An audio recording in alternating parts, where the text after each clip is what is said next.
So let me start then. So today we are very happy to have the annual lecture of the SCOR PSC chair, which will be given by Professor Zingales from Chicago booth. So this lecture is actually the first event of the chair since its renewal at the beginning of the year. And so, as you probably know, the goal of the chair is to promote research on macroeconomic risk. And for this new 3-year period, the chair will, among other topics, will focus on long-run risk and risk related to long-run growth.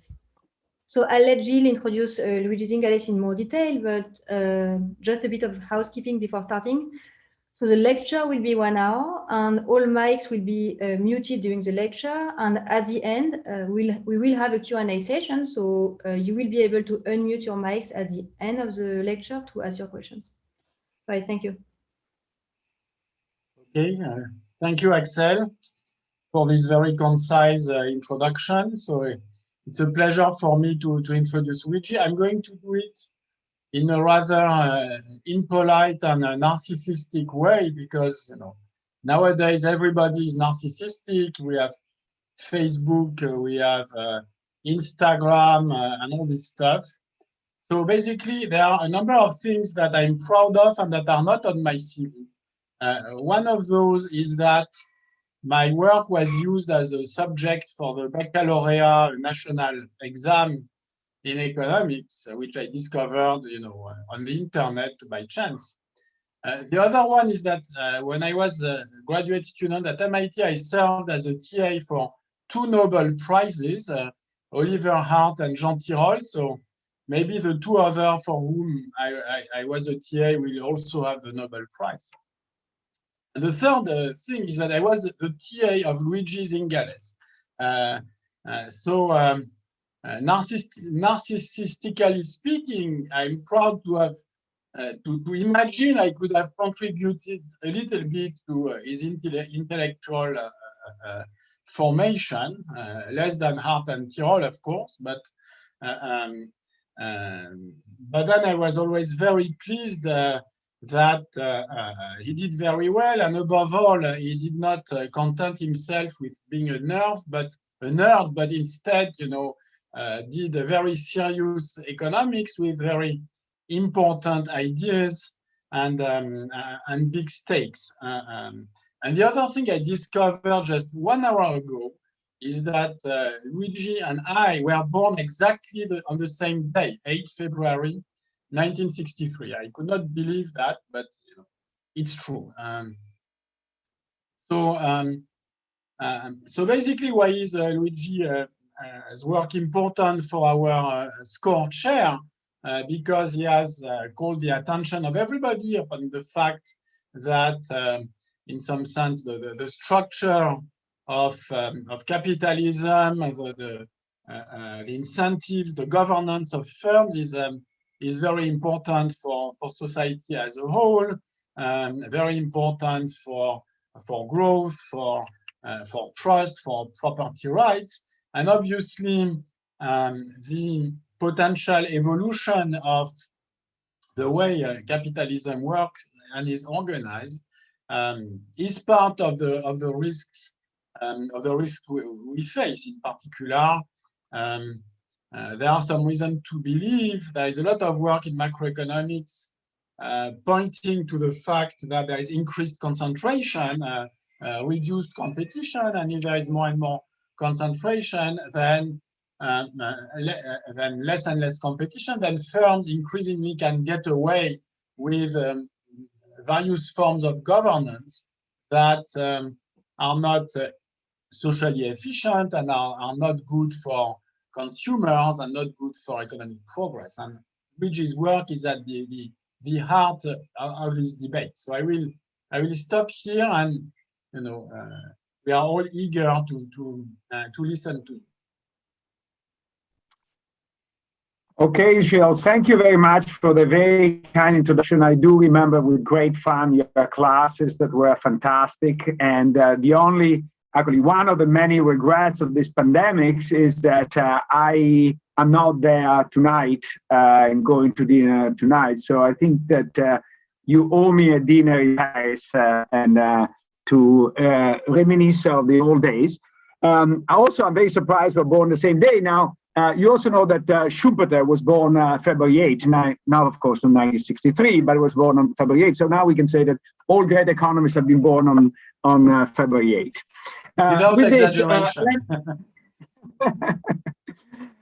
Let me start with a caveat. So this is Gilles was very kind in introducing. This is a very much work in progress, but on a topic that is very dear to me and quite provocative, i.e., whether democracy can survive a concentrated economy. So it is now a fairly well-accepted fact that industrial concentration in the United States has increased quite a bit in the last 20 years.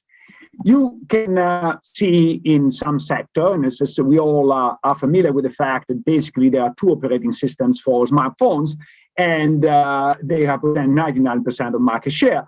But this is not true only of the so-called big tech. You go to agricultural product like corn seed market, and 78% is controlled by two firms. You go to dialysis, and 76% of the market is controlled by two firms. And so there is an increasing number of markets where two firms have a disproportionate weight. And if you want to do it more systematically, the Affindle index of US publicly traded firms has increased quite a bit since the mid-1990s. And this fact is being proven in all possible form or shape. This is data from manufacturing, where you see another measure of concentration, which is the C4, the share of the largest four firms. And you see that went from 35% in the 1980s to more than 75% today, and so on and so forth. Philip Pond and a co-author show that this is also related to an increase in the Lerner index, which is a measure of markup. And there's a famous paper by DeLocker and al. That has been also reproduced in a recent book by Ian Eckhout that shows that the aggregate markup has increased tremendously since the 1980s. So the question that I want to focus on is, should we care? And when the question is, should we care, can be seen from two perspectives. One, from an economic point of view. And we know that concentration does not necessarily equate to market power. And however, some of the measures I've shown to you are measure of market power, not of concentration. We know that even when there is market power, the magnitude of the deadweight loss can be somewhat contained. And then people debate whether we should look at distributional effect. But this is all a debate that, as Gilles said, is very active in microeconomics. What I want to talk to you about today is from a political point of view. And the question is, does industrial concentration have political effects? And if it does, should we worry about, and particularly we should worry about democracy? And this is a question that you generally don't see asked in many economic circles, so much so that you can say, maybe that's preposterous. Why do you care? Why do you want to relate it to things? And what I have to share, especially for Europeans who might not be aware of the American history so well, is that this is a question that has a very, very long tradition in the United States. In fact, the American Revolution is not only a revolution against the British, but a revolution against monopolies, in particular the revolution against the East India Company and their dumping of tea on the American coast. In fact, the Boston Tea Party was a revolt and a boycott form against that monopoly of the East India Company. So in the tradition of the American founding fathers, the idea of revolting against political power, against monopoly, is very much one and the same idea. The idea is also very much in the US progressive era, started with John Sherman of German Act fame, the first law against monopolies, federal laws against monopolies. And John Sherman has a very famous sentence, said, if we don't endure a king in the political realm, we should not endure a king in the production and distribution of all the necessities of life. So the idea that, again, the fight against monopolies and the fight against concentrated power is one and the same thing. This is an idea that permeated very much the New Deal and its generation. And I don't know if you're familiar with the Manuel Sala. There is one of the last pieces of antitrust law introduced in the United States goes under the name of Silla-Kefauver Act. And in the approval of this act, Sala said the same thing, the following thing in his congressional speech. He's saying that there are two main reasons why I'm concerned about concentration of economic power in the United States. One is that concentration of business unavoidably leads to some kind of socialism, which is not the desire of the American people.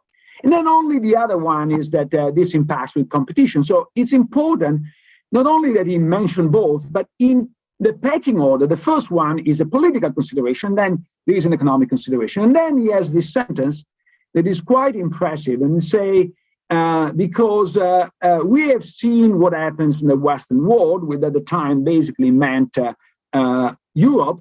They allowed a free growth of monopolies and cartel until this private concentration grew so strong that either big business would own the government or the government would have seized control of big business. And then they cite actually Hitler as one example of that. And the German themselves and the German older liberal tradition, older liberals are famous or infamous for their macro positions, but they have a micro position and quite important and relevant in antitrust, in which precisely looking at what happened in Germany under the Nazis, they actually link very much the concentration to the problem in the political sphere. And now everybody would probably point out, I mean, Chicago economists and Chicago School is famous for having reduced antitrust to purely an economic problem, in fact, purely a consumer welfare problem. However, even the Chicago economist, the grandfather of the Chicago School, is a guy called Henry Simons, who died prematurely of suicide 75 years ago, almost this day. And he was the teacher, was a colleague of Frank Knight, and was the teacher of Joel Stiegler, of Milton Friedman, and an Aaron Director. And he was very clear about the connection between political liberty and competition. In fact, he said political liberty can survive only within an effectively competitive economic system. And then the great enemy of democracy is monopoly in all its form. And then he had something very important, because he said that certainly you can think about other forms of system that might be more efficient, but they are more efficient if you don't care about liberty and freedom. If you do, then you don't choose the system anymore, which is a sharp reminder, because as economists, we're so enamored about efficiency that sometimes we forget in the process of actually democracy. Now, this transition is very long, but if you look at the economic literature in the last 70 years, you hardly find any evidence of this. And you hardly find any evidence that this is a problem. In fact, even raising the issue that industrial concentration might have some political consequences was considered until very recently a no-no among economists.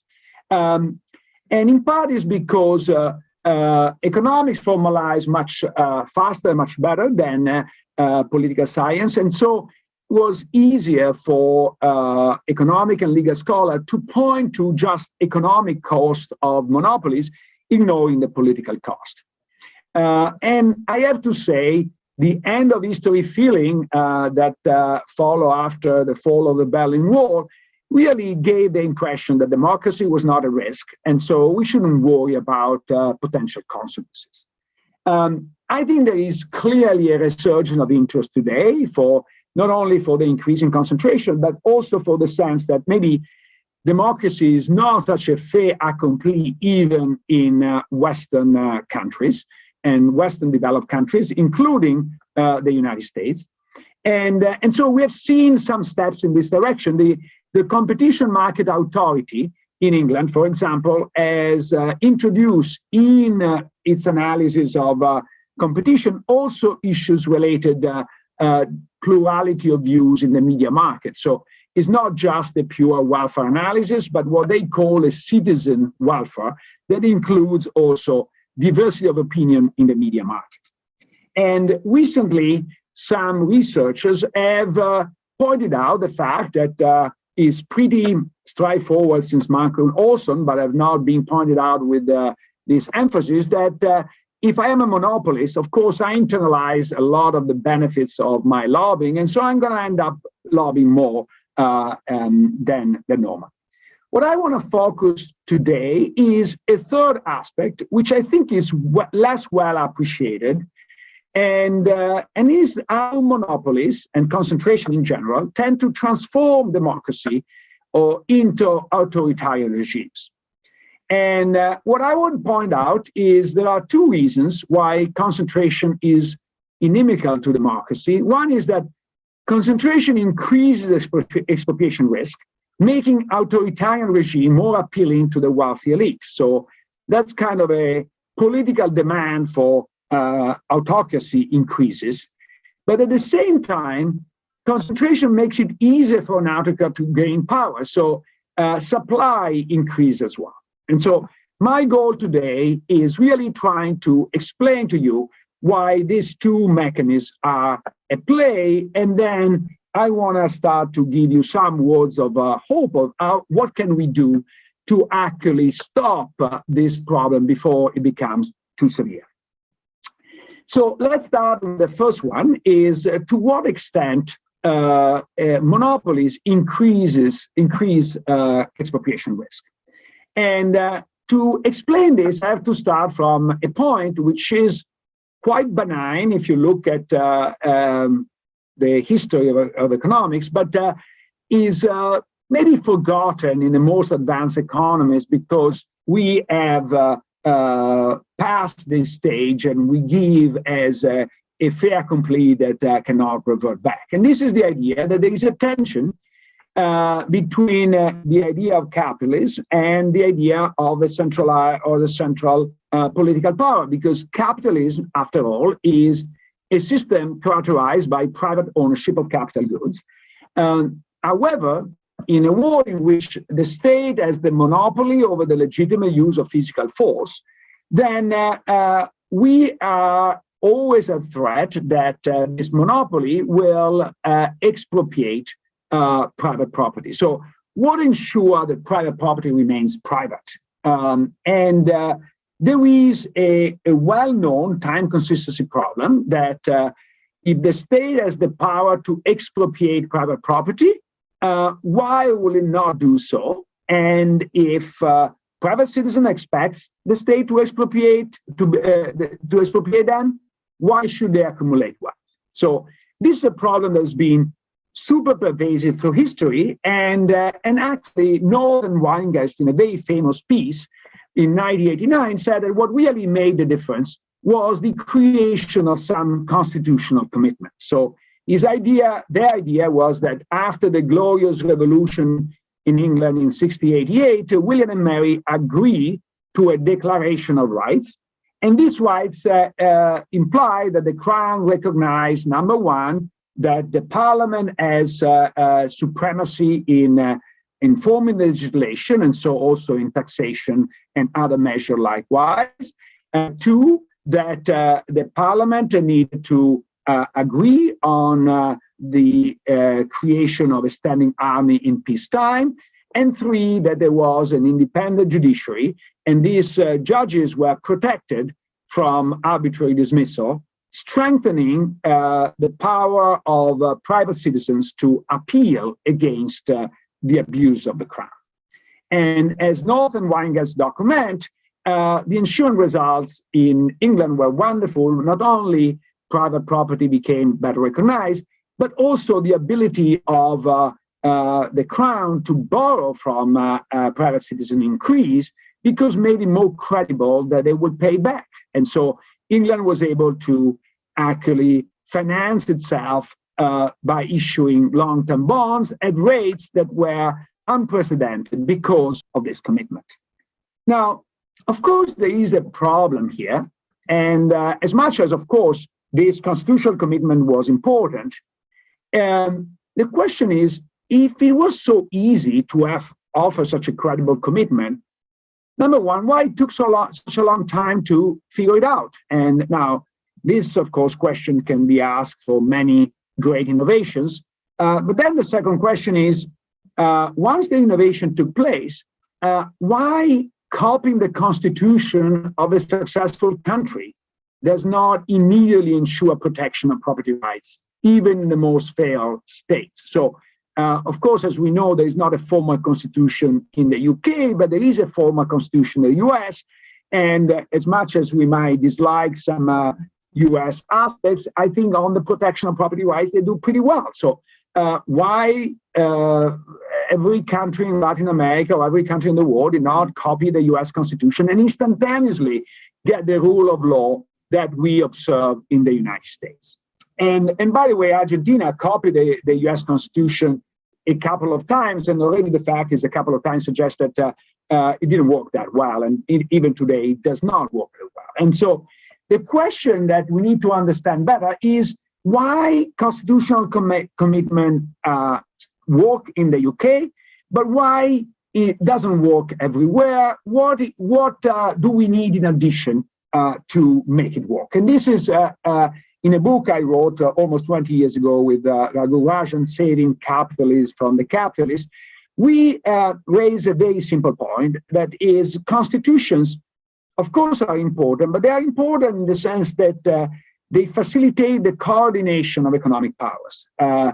Without the underlying economic conditions, the economic power, these constitutions are really empty, but with it, they can make a huge difference. So what do I mean, and what are these conditions?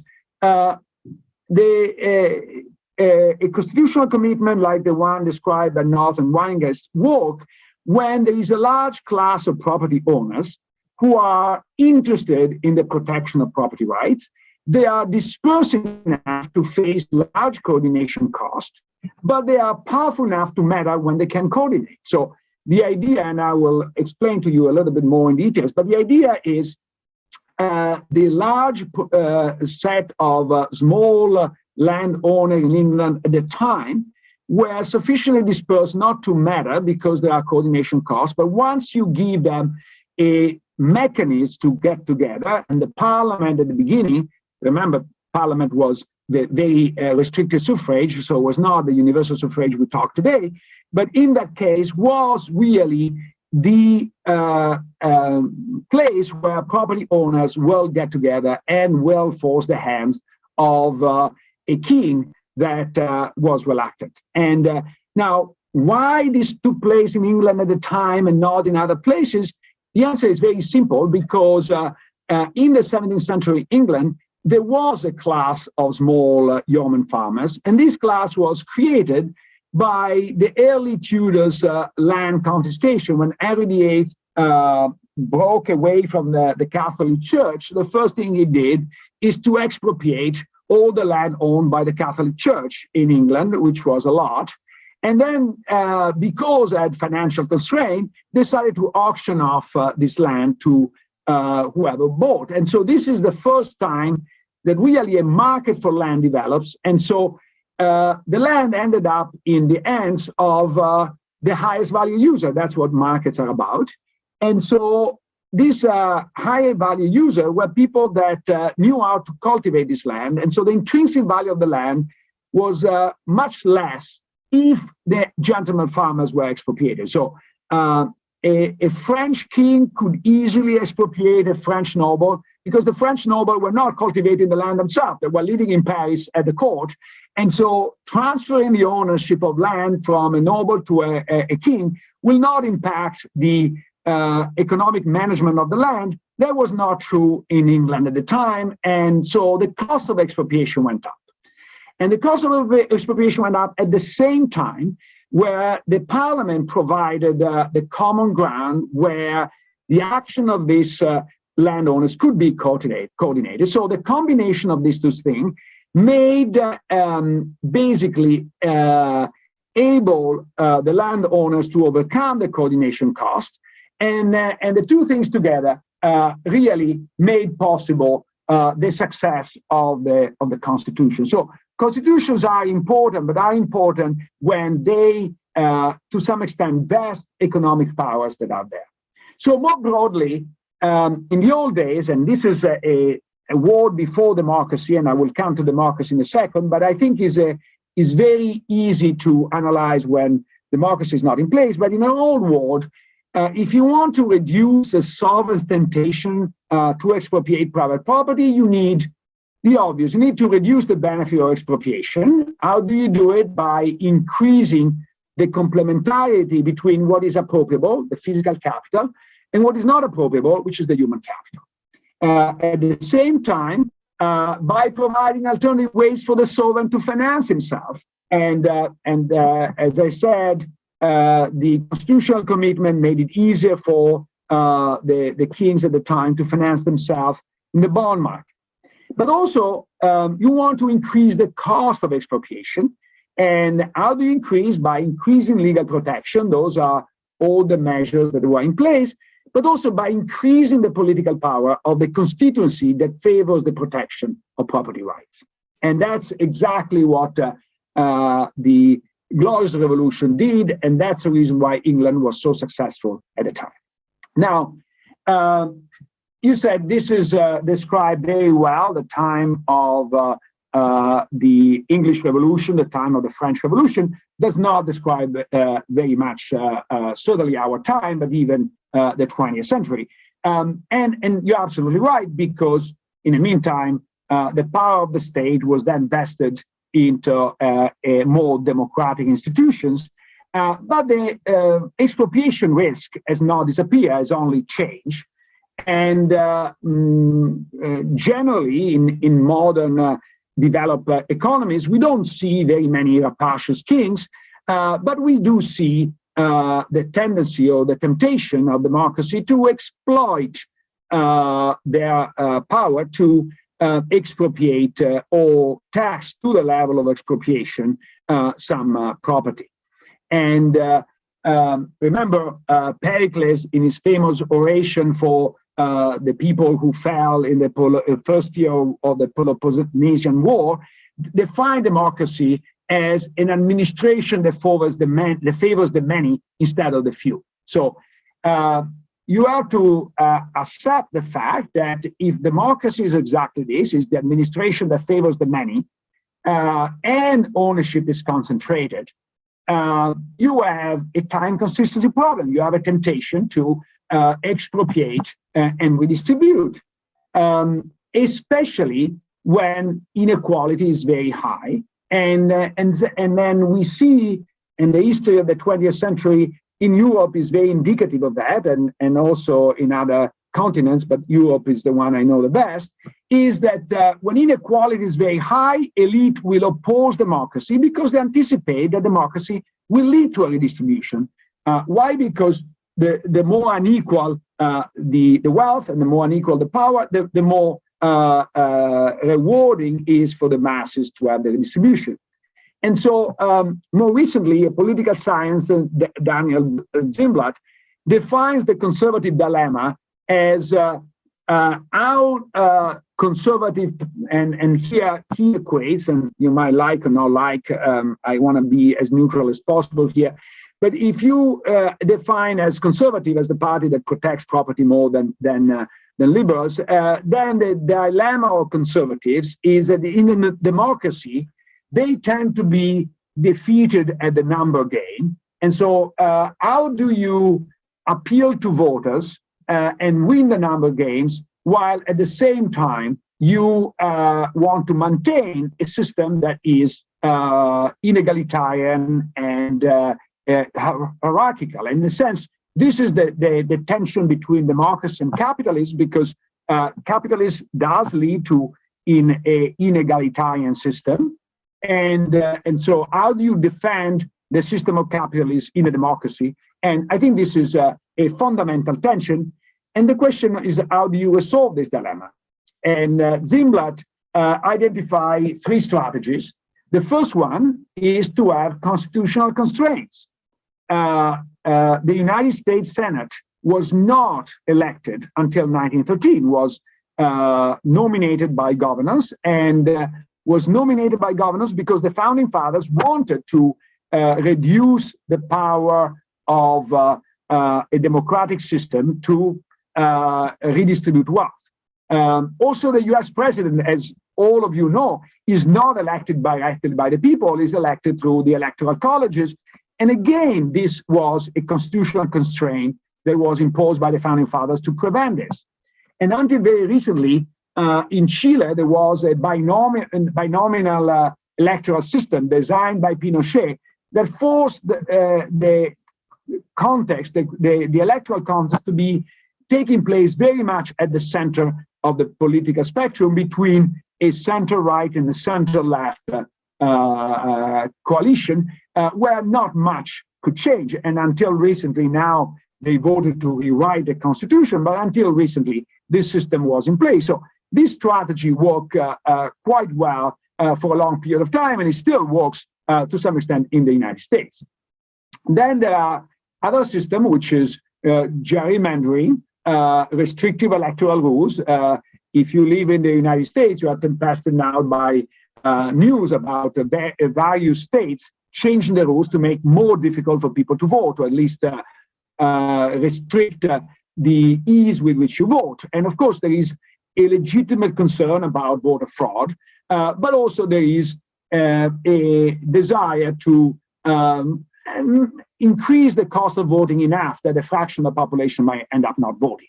And here you go from gerrymandering, that at least technically is a legal thing, to corruption and clientele. Those are the worst. Or you have parties like the Tories in England or the Danish Conservative Party that creates a rigid organization. But this is to say that all these three strategies are designed to some extent limit the temptation of redistribution that is intrinsic to democracies. And the question is, how much do you want to distort the democratic outcome to prevent what we might call excessive redistribution? Now, of course, what is excessive is in the eye of the beholder.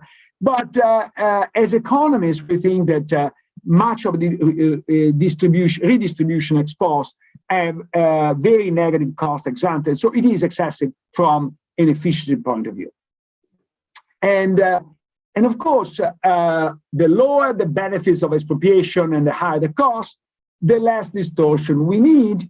And the point I want to emphasize is that in countries where, for example, income distribution is not very unequal, democracy tend to work fairly well. Think about Sweden. In countries that, for other reasons, have protecting property as very important, that's after all the business model of Switzerland, you can afford to have a very democratic system. Switzerland has even direct democracy with no filters. They can vote tomorrow to, for example, restrict the pay of CEOs, and they chose not to, but they could. And I think that it's probably one of the most extreme forms of democracy, but the cost of engaging in mass redistribution is really undermining the business model of Switzerland. Then you have countries where a large share of GDP comes from natural resources, which can be easily expropriated, about oil in Saudi Arabia, and it's very difficult to maintain a democracy in a country like that. And not surprisingly, you see that Saudi Arabia is not exactly democratic, and are using British understatement for that. But more importantly, if you look at this picture, and on the x-axis there is a measure of income inequality, Gini coefficient of income inequality. On the y-axis, there is a measure of persistence of income across generations. So a very high number means that it's very low social mobility. And look from the right to the left, you see that countries at the extreme of inequality and immobility tend to be fairly weak democracy, or not even democracy. And I says, I don't know how you want to deal with Peru today. They're going through a presidential election where I'm not so sure that you want to vote for any of the two candidates. Brazil is not in great shape. Chile has had a recent period of stability, but now has quite a lot of instability, and historically face a dictatorship. Argentina could be the same. And then you move to the left, China is not a democracy, Singapore is not a democracy. The United States is a democracy, but is actually going the wrong direction. So until you go to the left, where you see countries where are quite still democratic, like Denmark, Norway, Finland, Sweden, Germany, and Japan. So I think that, and of course, correlation is not causation. There are a lot of other things in common. But what I want to remind you, because it's very important, and I don't want you to forget, is that there is a economic dimension of how you support a democracy, and this is quite important. And this is where I now turn to monopolies and say, look, these problems exist even in the absence of concentration, the absence of monopolies. However, monopolies, and more generally, rents deriving from market power, make this problem much, much worse. And why they make much worse? Because the redistribution temptation becomes irresistible in the case of monopoly. So generally, there are reasons why we don't want a redistribution, and they are the so-called incentive effects. So if I start to massively distribute wealth, people will stop investing. They're trying to elude. There are administrative costs, there are bribes, there are all these costs that makes a massive fiscal redistribution very unappealing.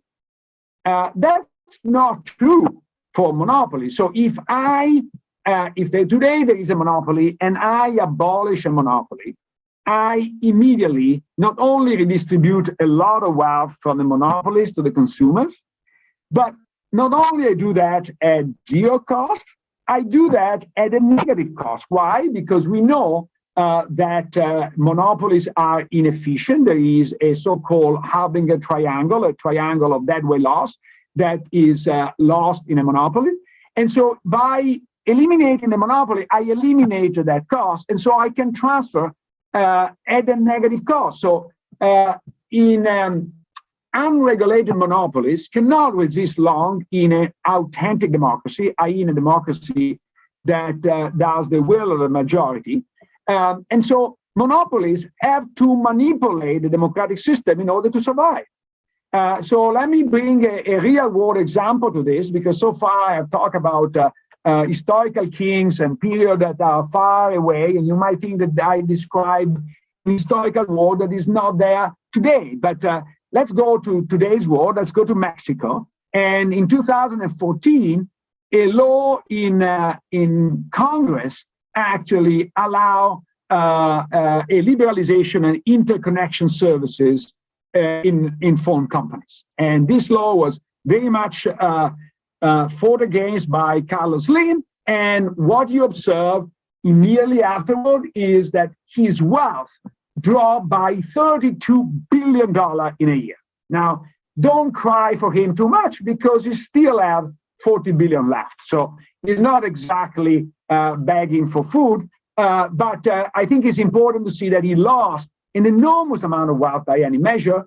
And the reason was that the average revenue per user in the mobile phone industry in Mexico dropped by 47%. At the same time, the mobile traffic increased by 59%. So you can see this as a 47% reduction in the price that actual Mexican consumers pay, and an enormous increase in quantity. So you see that there is an enormous increase in welfare of everybody except Carlos Slim. Now, in economics, we don't call that a Pareto redistribution, because there is at least one guy, Carlos Slim, who is not very happy of this transfer. But you can see in a democracy, in a full democracy in which Carlos Slim does not have a disproportionate amount of power, this is a no-brainer proposition. Okay, you basically benefit 99.9999% of the Mexican population at no cost of economic efficiency. In fact, the benefit of economic efficiency. and the cost of only Carlos Slim. Now, this is not something that is limited to, of course, Mexico, Carlos Slim.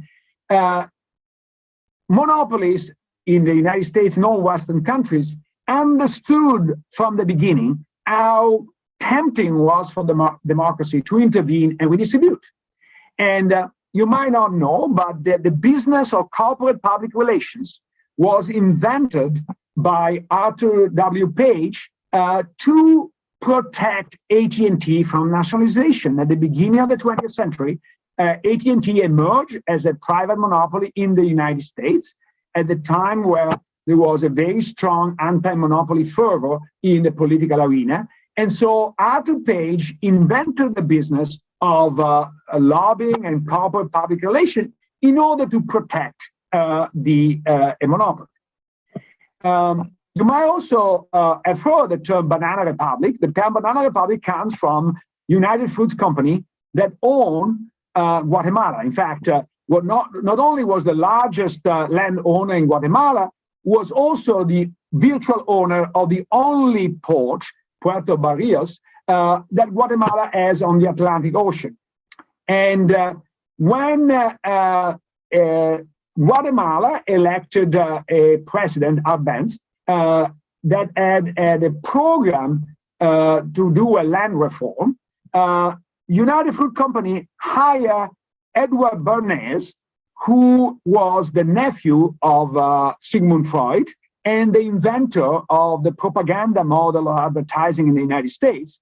And Bernays sold to the American people the idea that Arbenz was a communist. Remember, this was the time of the Cold War. And so, sure enough, in 1954, the CIA led a coup that overthrew the democratically elected government with the blessing of the American people, because Arbenz was a communist. Arbenz was not a communist, but wanted to redistribute. So the simple idea is that when you have a private monopoly, it leads to a temptation of political power to redistribute, and this temptation is very large. It's very large also because monopolies tend to increase inequality, because think about monopolies as a tax on consumers. Think about the Carlos Slim case. And most of these benefits of this tax are enjoyed by the owner of the monopoly, while the costs are borne by the public at large. And so to the extent the ownership is highly concentrated, this naturally leads to inequality. After all, Carlos Slim lost his primacy as the richest man on earth precisely because of the deregulation in the market for telecommunication in Mexico. So inequality itself make democracy less sustainable. So in sum, the first point I want to make is monopolies increase the political demand for redistribution by decreasing the cost of redistribution, by increasing the benefits. And so the demand to distort the democratic system to protect the wealthy from redistribution increases as well. Now, what I want to show to you is not only the demand increases, at the same time, monopolies facilitate the supply of autocratic regime. And here, I'm going to sort of walk a path that I'm sure many of you are familiar, because there is a large literature, mostly Marxist, but a large literature that shows how the rise of fascism and Nazis was facilitated by big business. In fact, Daniel Guérin, who's a French Marxist author, in 1939, I think, wrote the first book to that extent. Now, this is consistent with what I said, that this literature emphasizes that the financial support of big business provided to the two dictators support in the early phases. That's what I call the demand side. What I want to push now is there is also a supply side effect of why concentration lead to autocracy. And the idea is that more concentrated business facilitates the consolidation of power in the hand of one person. After all, both Hitler and Mussolini started by winning elections. And particularly in the Hitler case, those elections were pretty free and fair by today's standards. However, they then consolidated their tyrannical power, and they were not stopped. And the question is, to what extent the industrial concentration led to or facilitate that concentration of power. And that's exactly what I want to say is concentration of economic power play a major role in this concentration. And the idea is very simple and comes from asking the question, how many economic actors have to collude to substantially impair democracy? So we know from George Stigler that cartels are less likely to support themselves the higher is the number of people belonging to the cartel. And that's true also when it comes to political cartels. So the fewer people, economic actors I have to co-opt to make this transition into autocracy, the easier it is for an autocrat to do that. So let me start with the old world that really does not exist anymore, but we're all familiar, old enough to be familiar with that, which is the world of printed newspaper. Now, how many editors do I have to convince to block the circulation of a news? There is a phenomenal Netflix series, I think it's Netflix, British series called Black Mirror, that I strongly recommend to all of you because it's basically a dystopian series about how technology will change our future, and is futuristic enough to be distant, but close enough to be very near. And the first episode tells a story about a British prime minister who is forced to perform on national TV a sexual act with a pig. Okay, that's a fun story about the episode. And of course, the prime minister is trying to block every TV from broadcasting this news. And so he pulls all the string that you can pull if you are in Downing Street. And at the beginning, things start to work. Nobody is reporting this news. However, at the end, on the internet, somebody leaks a piece of information, and then you can't stop it. And actually, I was a student in Italy when Aldo Moro was kidnapped by the Red Brigades. And I remember that at some point, all the newspapers basically form a coalition not to publish the letters that Aldo Moro was writing back home, because these letters were considered an instrument of propaganda for the Red Brigades. So at the time, you had to convince 10 newspapers and the news will not come out. Now, today that's impossible, but at the time was possible. So the question is, suppose you are Mussolini and you want to force a business, a newspaper or another business, to act in the way you want, or you blame because it's not fascist enough, then the question is, yes, you can use the power of the government, but in the transition phase, that has some cost. Mussolini did face some opposition. After all, the socialists actually went up on a hill outside of Rome to protest the way he was treating parliament and so on and so forth. So there was political opposition, and so it was not so easy for him to use the political power coming from his prime minister position. And there was still a liberal democracy in place where if you did some abuse, you could appeal to a court of law and have possibly that violence overturned. However, if you do the same through economic retaliation, then you could do that without fear of the judiciary system to stop you. Because if, for example, I decided not to hire any known fascist in my newspaper, there was no law at the time that prohibits a newspaper to do so. And by the way, there is no law today in the United States to prohibit a newspaper to do that. So I can say, if I'm the New York Times, that if you are to the right of Bernie Sanders, you cannot work at the New York Times, and that's perfectly fine. So I think that there is more ability to to punish and do economic retaliation. And the other benefits of economic retaliation is that it's covert and does not need to be written in a law, does not need to be publicized, and so it is much more effective. Now, suppose there is only one major producer of paper that you use to print newspapers, then a newspaper can be easily controlled through the supply of paper. Suppose that there are only a couple of major banks, then a newspaper can be controlled if the newspaper needs the financing of banks. Suppose that the newspaper needs energy and there are only a few suppliers of energy, then the newspaper can be controlled through the energy supply. So long story short, if the owner of the dominant paper, of the dominant paper producer, of the dominant bank and the dominant energy producer is the same, as it is the case in many developing countries where there are these conglomerates, then covert economic retaliation is very easy to do and very effective. And even more so, the retaliation does not need to be implemented to be effective, because we're economists, we understand that the threat is enough to work.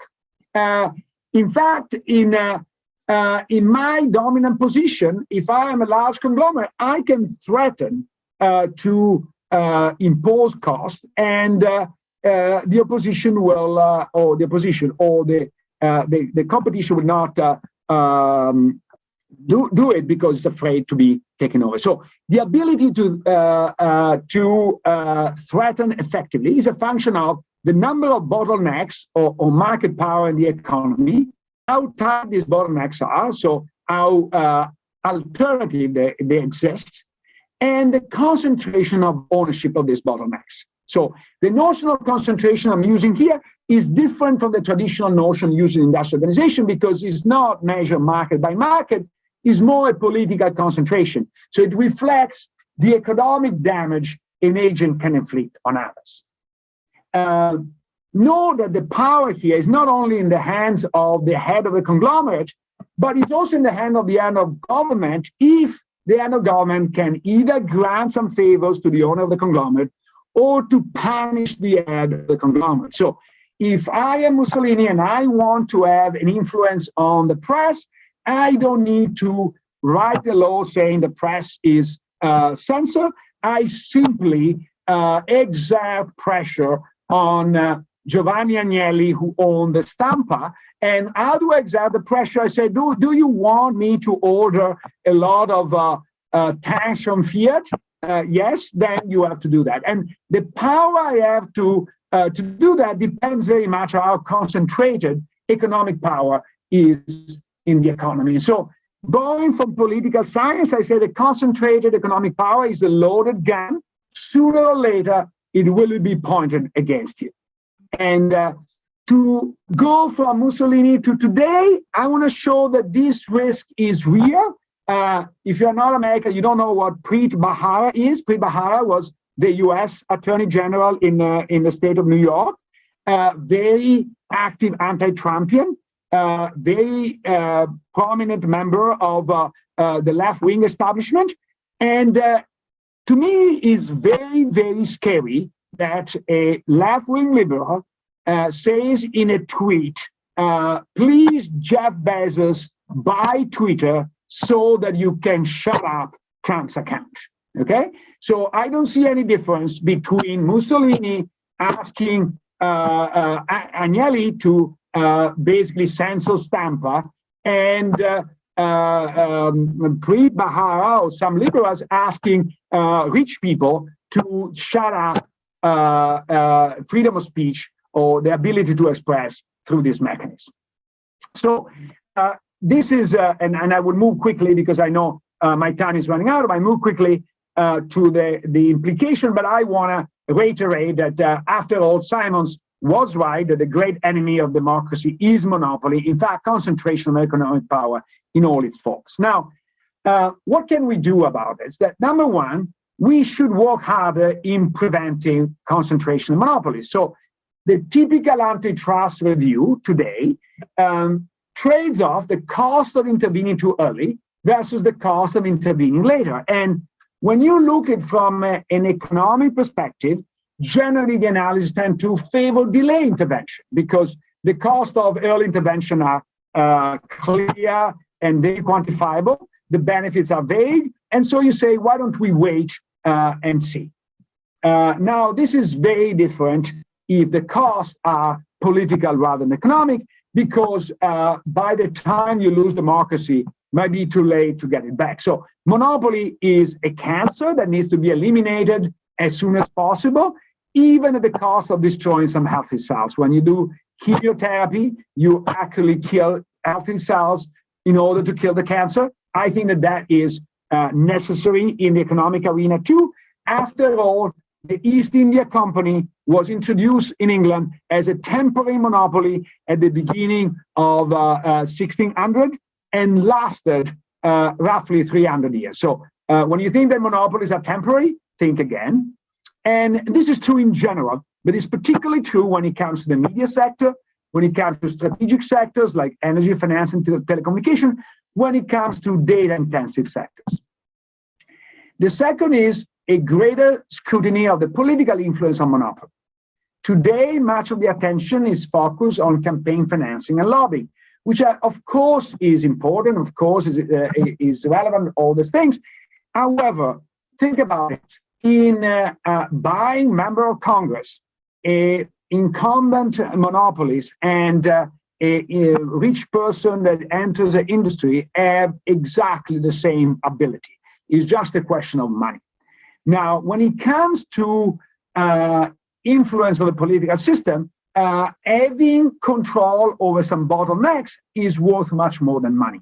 And so that's where their comparative advantage is. So what we need to think about is how monopolies have a comparative advantage in access to politicians, ability to capture regulators, ability to capture academics, ability to capture media. That's where the scrutiny should take place. Finally, we should think more broadly about the definition of abuse of dominant position. The concept needs to be broadened to include political abuse, and the risk of political abuse needs to be scrutinized even before the abuse itself occurs, as long as there is the potential. That's the fear of the loaded gun. And let me make a concrete example, which is very controversial, and that's a good way to start an interesting debate in a second. So think about Google. So it's proven that Google, by the simple way it ranks news, can have large influence in elections. Now, there is no proof that Google has ever used this power. Should we wait until Google uses the power, or should we be proactive in eliminating this possibility beforehand? Because the risk is, if we wait, maybe when it comes, that's too late. Concluding, in the United States, there was a long tradition of opposition to monopolies for democratic, not just for economic reasons. This position is also, or was also, echoed by German older liberals. However, for the last 70 years, this tradition went dormant certainly in the economic sphere, but I would say broadly also in the political sphere in the United States. I know less about Europe, and I would be interested to know your reaction. Now it's starting to come back, yet the reasoning is not well argued from a political economy point of view. And what I presented here is a first attempt to spell out how this link might occur. And with this, I open the debate. And if you want to listen more of these themes, I have a podcast called Capital Isn't, what is working about capitalism and what isn't. And every 2 weeks, you can listen to me in case you're not enough today. Thank you.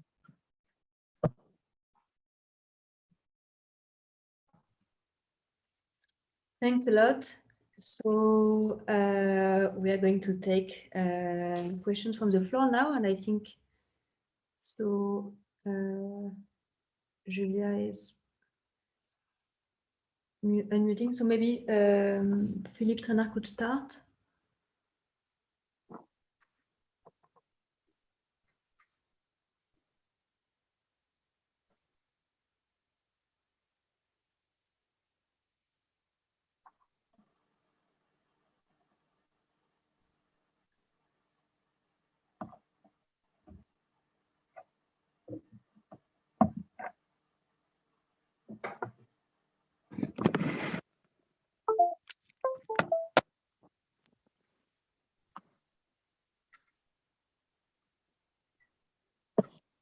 So I can't see who was raising hands.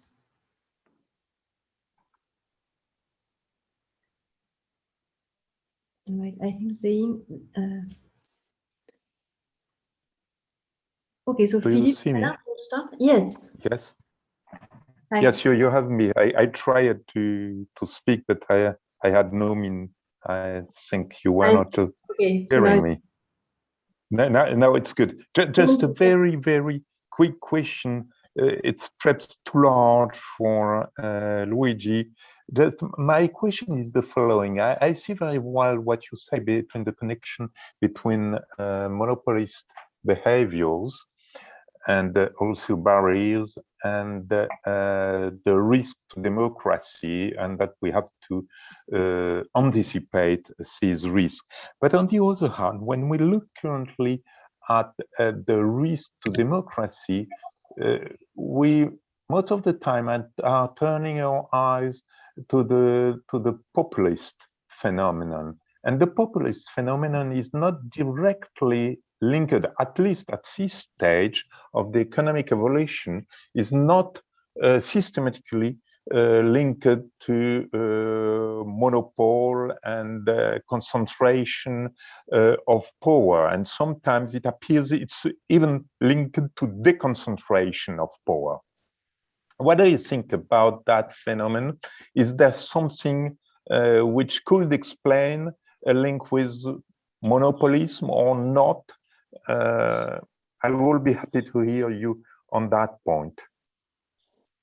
Thank you for the question, because I think that, if I may say, that's a common misunderstanding, in the sense that if you look at the history, for example, in Italy in the 1920s and in Germany in the 1930s, everybody thought that the risk from democracy was coming from the socialists or the communists, and was precisely by showing that risk that Mussolini and Hitler took power.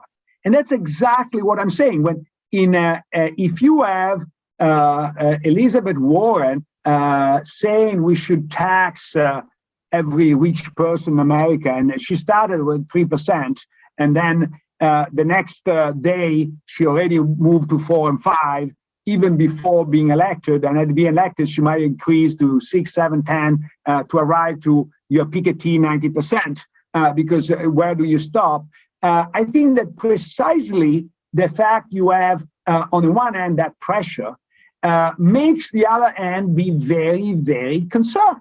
And so if I am Jeff Bezos, or if I am Larry Page, I certainly don't want to appear as anti-democratic. But if I have in front of me people that might want to break up my company, they want to destroy my monopoly, I am very much tempted, number one, to fight against it, and number two, to use some of the means I have to prevent this. So people have not noticed, but I have written a very controversial piece that I strongly encourage you to read on a blog called Pro Market, called the silent coup, saying that on January 6th, we saw two coups taking place at the same time. The one is the attempted coup, if I want to say, very unprofessional and not very likely to succeed, but nevertheless very dangerous, organized by the Trump supporter.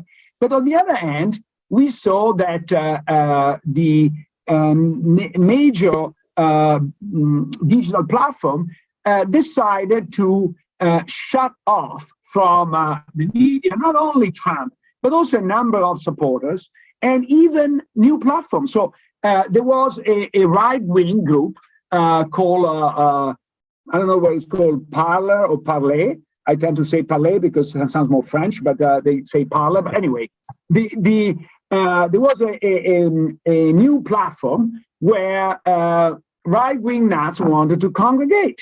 And I think that in a democracy, even right-wing nuts have a right to talk to each other.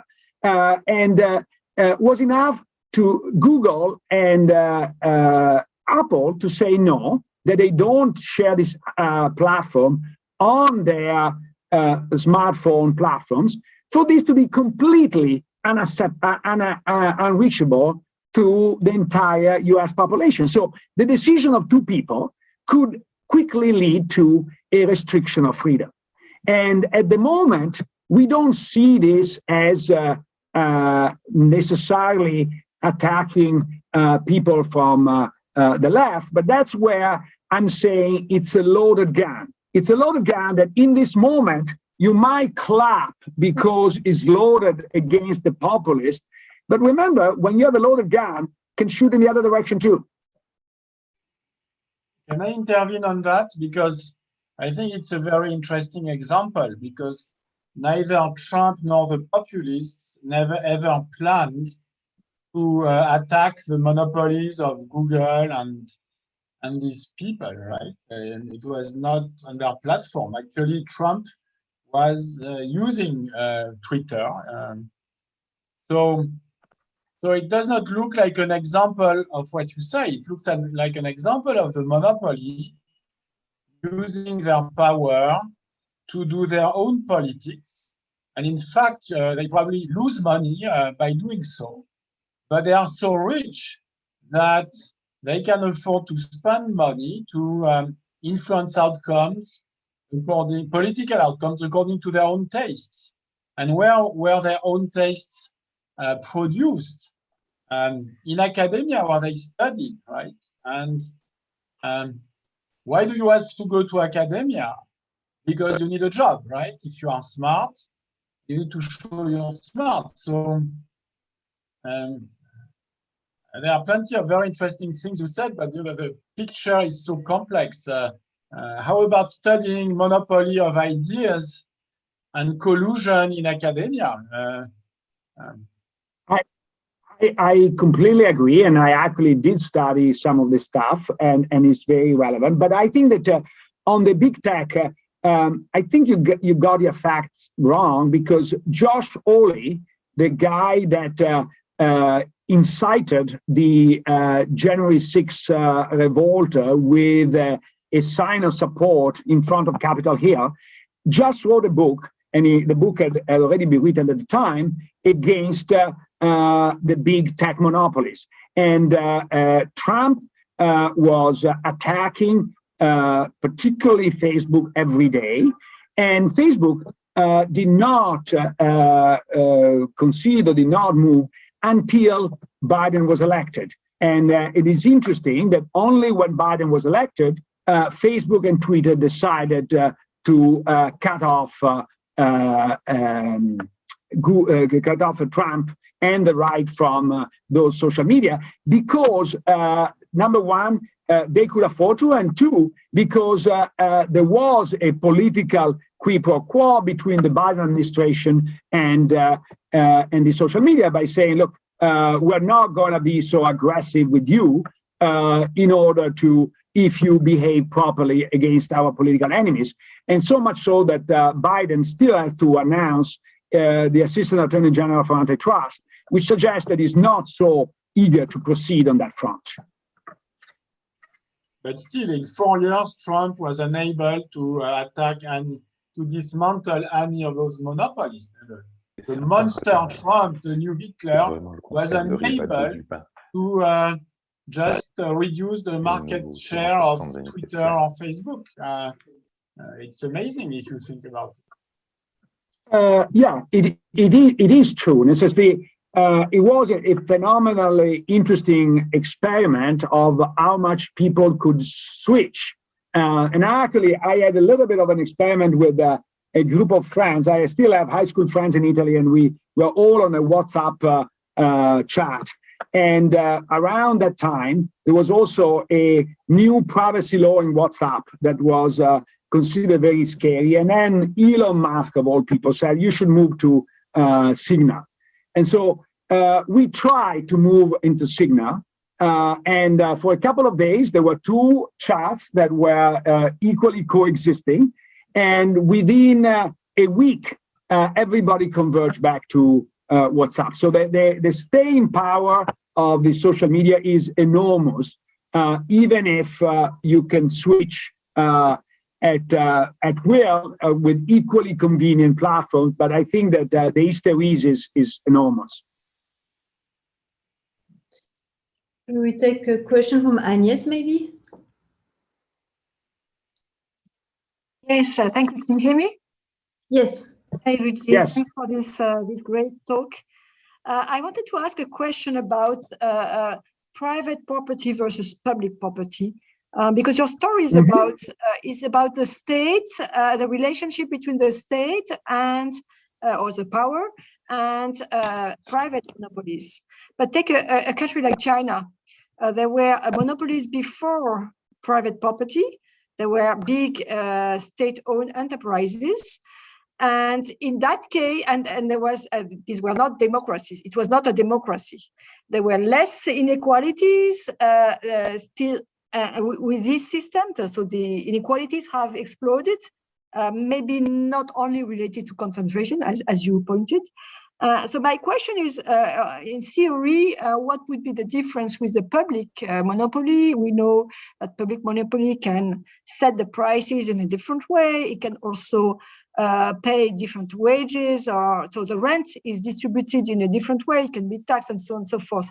So, so what do you think about? So because so there was a risk of expropriation. And in some cases, the expropriation can work. We could have nationalization back. What do you think of such an outcome? And yes, first of all, thank you for coming, and thank you for your question. I think that's a fantastic question, because what we are observing today in China is the central power being afraid of the private power. So I was chairing one of these virtual panels on fintech a couple of months ago, and there was a expert on Chinese tech that was working for BCG Beijing, and he said straight, he said the CCP and the Xi Jinping will never allow private firms to have so much control over Chinese citizens. And so I said, wait a minute, are you saying that they are going to nationalize Alibaba and company? And he said, either nationalize or create state-owned company that will reduce their power.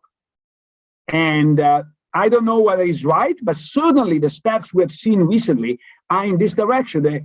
The Chinese government blocked the IPO of Ant Financial at an enormous economic cost to many Chinese and the Chinese economy overall.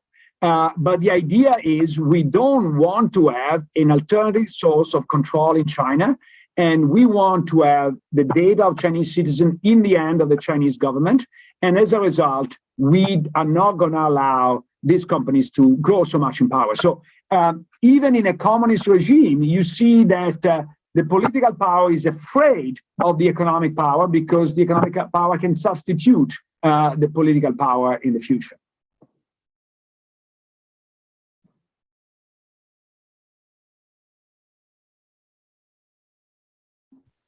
Hi, Professor. This is Bijon, economic and political observer. I'm calling from, actually, I'm from India.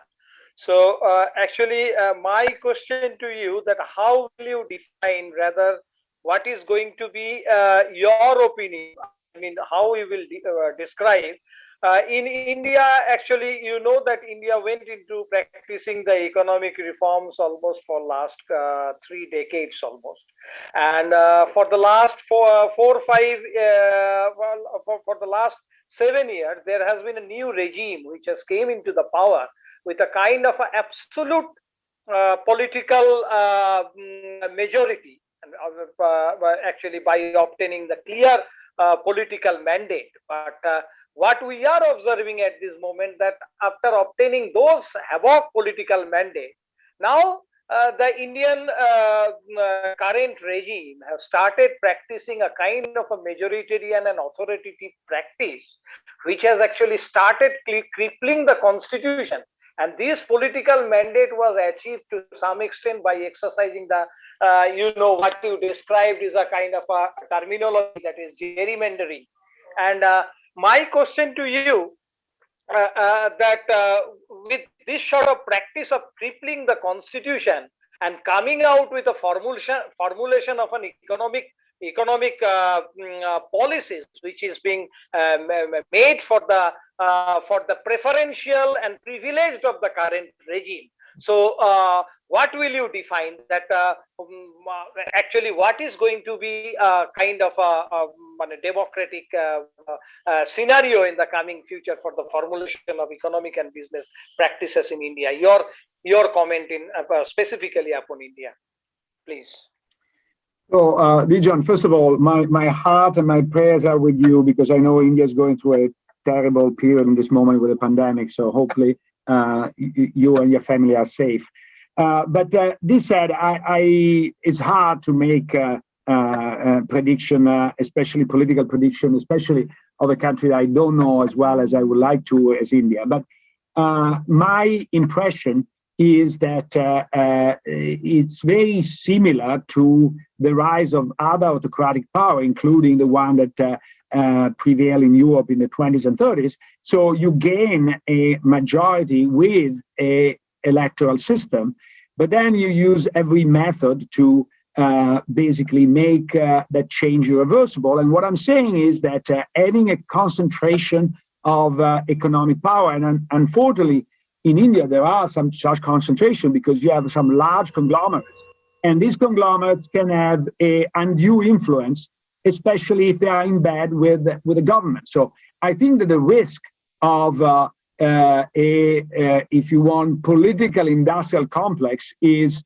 very serious, and this risk is larger the larger is the concentration, because if you have more competition, you have less bottlenecks where you can use and abuse your power, and there is more temptation of other people to provide alternatives.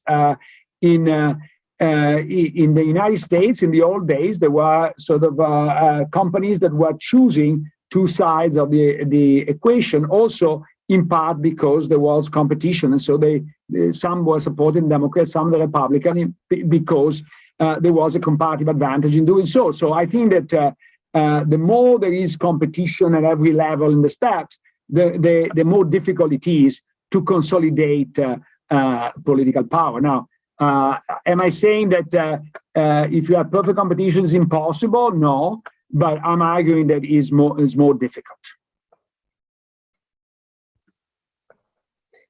Thank you. I don't know if we have time for a last question, maybe, and then we will stop there if there's one more question.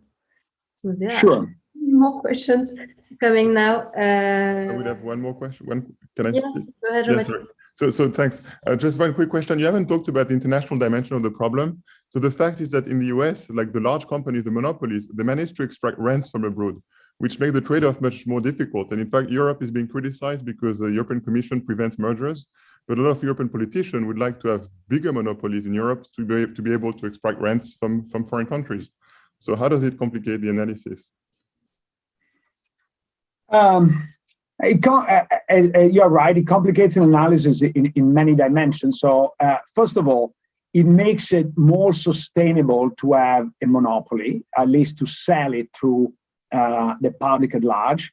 When Mark Zuckerberg testified in front of Congress, a journalist took a picture of the notes he had in front of him, and in big bold letters there was a reminder from his lawyers, mention the fact that there are the Chinese big tech, and Facebook is the last protection against Chinese invasion. So I think that the nationalistic argument is very powerful in creating political consensus for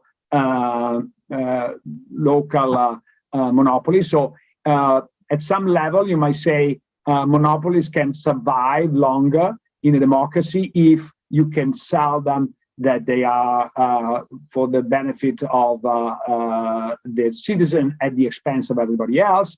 I'm not so sure that if you have free circulation information, this toy can last that long, but certainly is a potential attenuating factor in that direction. Thank you. So there was many more questions, so maybe we're gonna take a last question and then we'll stop there. Maybe Riccardo Rovelli, do you want to speak? Yes, thank you. Hello, Luigi. Thanks for the great talk. You mentioned that in China, the trade-off is really dismal because it's between concentrating power in private hands or concentrating power in the hands of the state. My question to you is about in Western democracies, what is the alternative to this concentration of power? Do we need a theory of fragmentation? How to fragment politically concentrated power? We know that the experience of privatizations in many European countries is not so successful. And the purpose in any case was a different one. But what is your normative statement on these issues? That's a very important and difficult question. And I think that my hope that in some case I can materialize, in some remains a hope. My hope is that it's possible to create conditions for competition, even, for example, in the big tech sector. So let me make an example, which I think is very important. I mentioned earlier how much there is staying power of social media because of the network effects. Now, this staying power is driven by some restriction on the so-called interoperability. So when the phone came about, people understood pretty quickly that unless you create a mandatory interoperability, then you have enormous network effects. So today, we operate the mobile industry with, it's not perfect competition, but certainly it's not a monopoly. And why do we operate that? Is because I can call somebody, I have a T-Mobile phone, I can call somebody from AT&T with no problem. But this is not something that naturally arose, is a regulation that requires interoperability. The same is true for social network. There is nothing technically that prevents that I have a little software called middleware where I can operate contemporaneously my Signal, WhatsApp, and Telegram. And I post the same information on the three of them, and this software gets the information from the three of them and provide to me in an edited way.